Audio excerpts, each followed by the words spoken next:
Hey, you ain't done.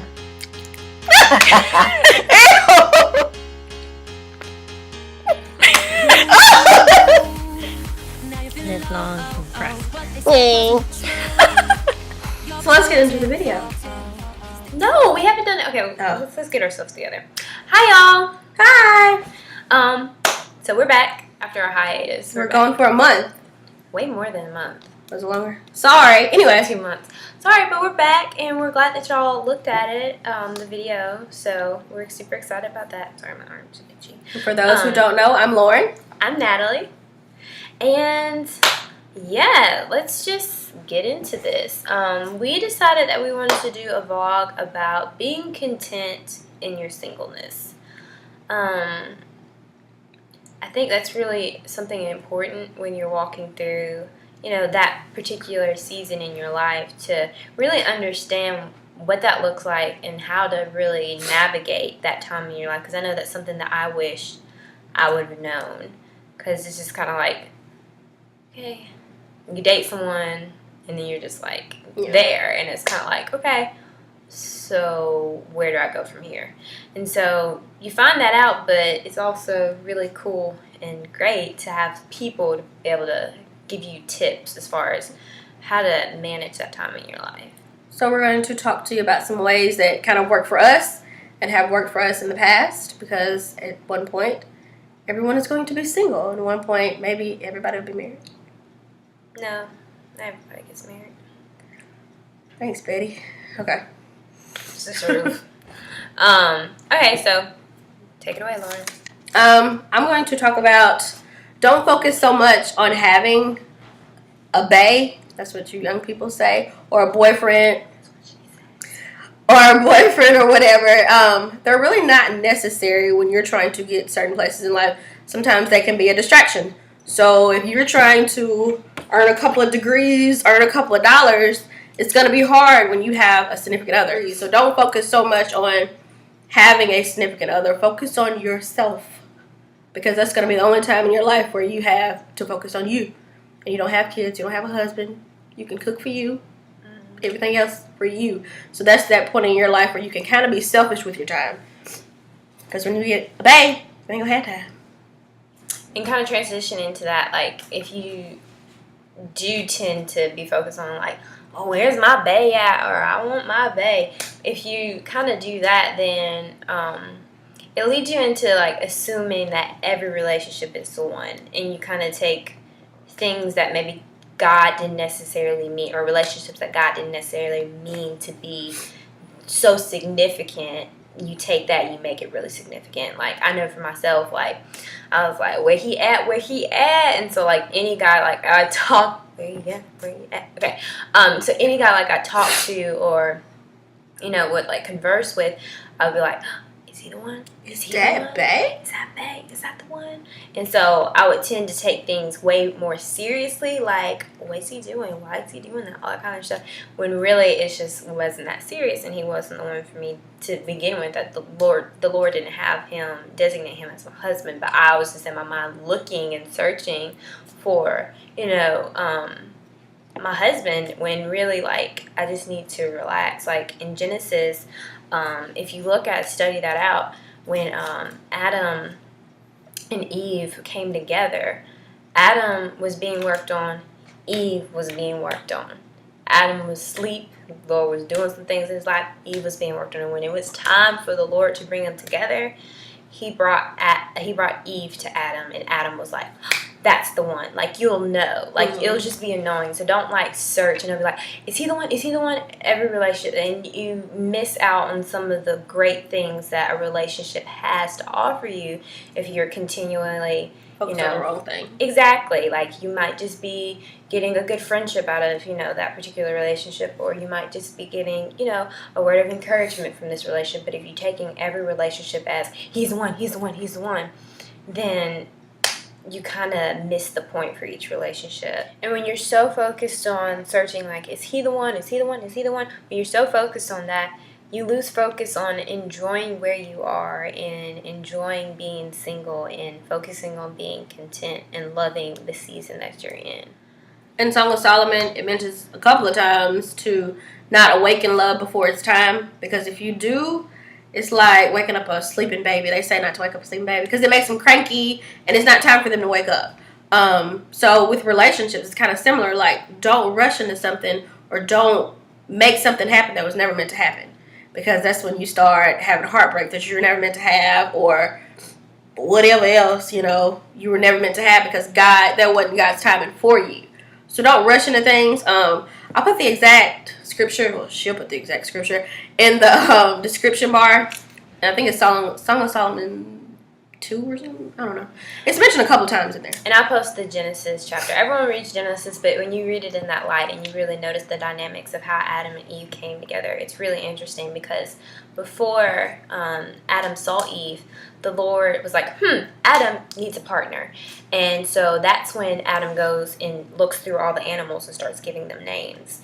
And so it's like, okay, that animal, that animal, that animal. But when the Lord brought Eve to Adam, he was like, she's the one. That's the one I'm supposed to do. And what's kind of out of all smart, it's like he kept saying like that wasn't for him. Right, like out of all the animals, he's like, no, that's not it. No, you're not it. No, you're not it. No, you're not it.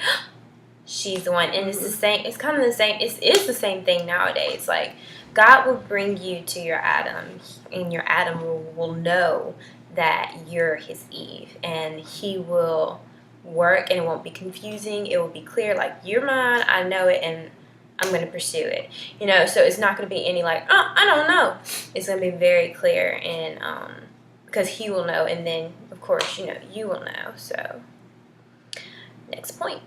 The next point is to focus on your relationship with God. During this time, like, spend time with God. Go on dates. Not too long ago, I went to the movies by myself, and people made such a big deal out of it. But it was like, I wanted to go to the movies, so I went. So if there are things that you want to do as a single, do it. If you want to go to the movies, go. If you want to go out to eat, go out to eat. Anybody ask you who you go with, say Jesus. Focus on your relationship with him. Read your word. Spend time with him.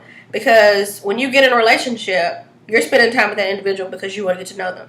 Same with God. You want to know him, spend time with him. And kind of bouncing off of that, like, I know for myself, like, I would go on, like, dates with God. Like, literally, I would go out to, like, a restaurant. I would have my Bible, and I would have my devotional, and me and God would just kick it, and I would talk to him. I'd tell him about, my day. Like, it would literally be a date with God, and it's important to build that relationship because your relationship with God teaches you to have a relationship with a man. You learn how to submit. You learn how to be obedient. You learn how to dialogue and pretty much solely rest on communication in a relationship. And I think a lot of times, like, we as Christian women really miss the mark as far as understanding how to be in a relationship because a lot of times we're not in a true relationship with Christ. Christ's relationship with us is the model of how we should relate to our husbands. And so if you're not having a relationship with Christ, how are you going to know how to have a relationship with your husband or your future husband? And then another thing with just focusing on your relationship with God, it sets you, like, if you're pursuing God full force and your husband is pursuing God full force, you're put on a destined collision course together, and you're so focused on God and your husband's so focused on God, and y'all just running towards God, and eventually y'all just meet. And so don't make the focus finding a husband because you'll be like this. When really you just need to make your focus, finding God, finding that relationship with God, going deeper so that eventually you're rushing towards God and your husband's rushing towards God, that y'all just need each other. And that's how you know you're in God's will, and that's the one that it's no confusion that way. So really do that. It's not weird to go out by yourself or treat yourself. Or like, it is. It's like I'm having a girl's day. I'm about to get my nails done, about to do my hair, my face, get something to eat. Hello, somebody. It's important to trust God. Trust God with, your future husband, your future. That was like, okay. And so trust God with your future husband. And with those plans, because I know for me personally, it's easy to like hold on to that so much that you kind of forget that God is really first and that he has everything in control. And so it's kind of like, oh, I want a husband so bad, I want a husband so bad.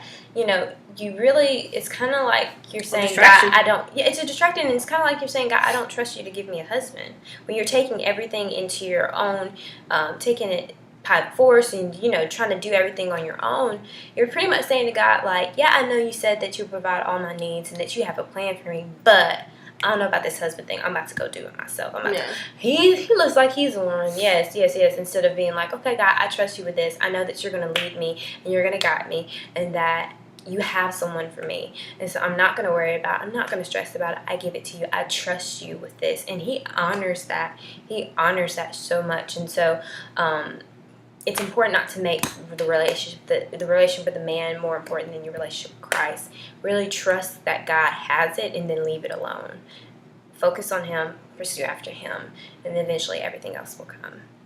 I know from my personal experience, those times where I didn't trust him and I kind of took matters into my own hands, like, yeah, I could have saved myself some time, some money, honey, just a lot of things that I chose to take matters into my own hands instead of relying on God. I took matters into my own hands and ended up in a relationship that I was never meant to be in. But I felt like, oh, he's sweet, oh, he this. And that was never what God intended for me to have ever. So you learn and you grow from it. But if you don't have to learn hard lessons, don't go through those. Like, don't. So, but it's just a matter of trusting God, being content in who you are as a woman. And even for some men, like being content in who you are and resting in God's time and trusting him and relax. Chill. You only get to be single. Well, I guess some people get to be single more than once. Some people get to be single a couple times. But I mean, enjoy the time that you're in, Yeah. Because we can do whatever we want. I was just talking to Lauren today. I was like, I can go out to eat whenever I like. I'm like, hey, I'm about to go hang out with. I don't have to be like, hey, babe, I'm about to go out with the girls. Is that okay? Or well, hey, this is when you are married, though. Yeah, this is when you're married. This is when you're married. Because in my opinion, you're single until you got a ring on your finger. So that's my personal opinion. Anyway, so yeah, this is when you're single, so you don't have to like be like, oh well, can I take money out of the account? No, you can just be like, I'm about to go, bye. Okay, so number 5 would be to have an accountability partner. When those days come where you kind of feel lonely, reach out to that person.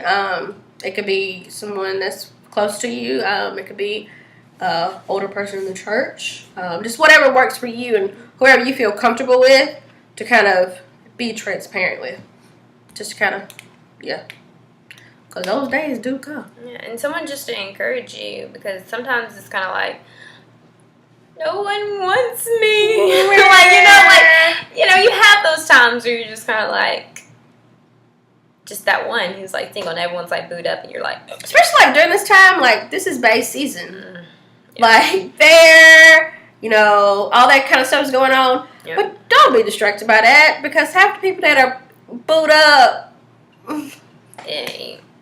don't be distracted. Exactly. And so just having that person where you can be like, I'm really struggling, like those kind of things, and just to help you out, like that's really important to have in your life, to be able to just reach out to and really have someone pour into you while you're in this state of singleness so that you can continue to be content and not be, sitting there, waiting, I don't like when people say like single and waiting. I like saying single and resting, because like waiting is like as some type of expectancy, like I'm like I'm waiting, whereas resting is like I'm resting, I'm chill, I'm good, I'm single, and whenever it's time that the Lord sees it fit for me to not be single anymore, that's when my babe will come. And so that's why I like saying like single and resting, the season of single and resting,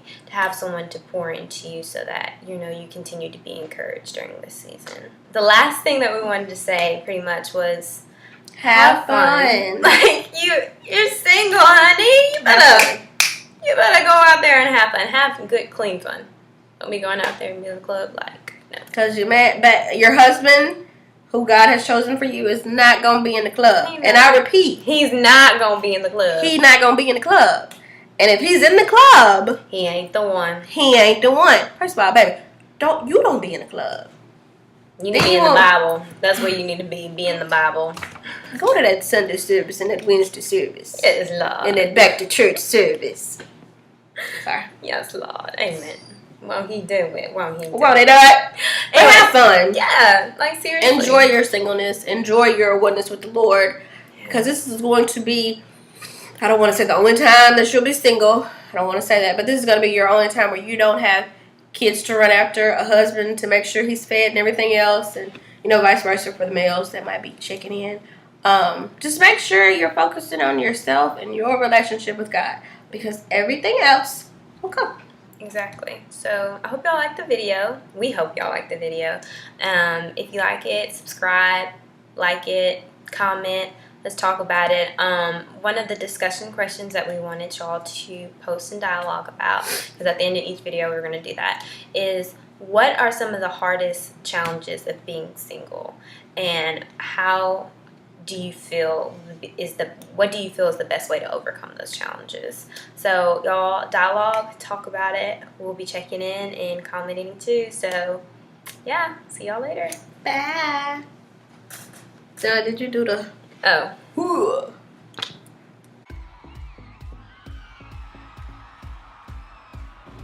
We didn't forget about y'all. Just got busy.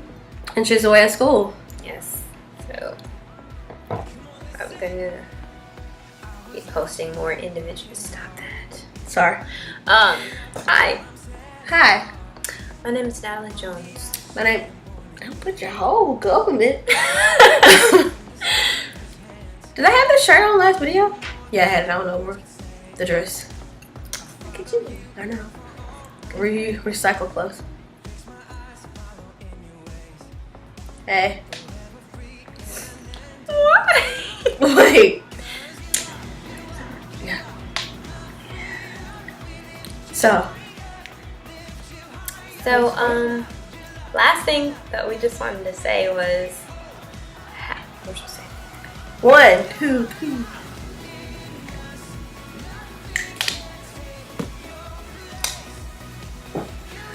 Hi y'all.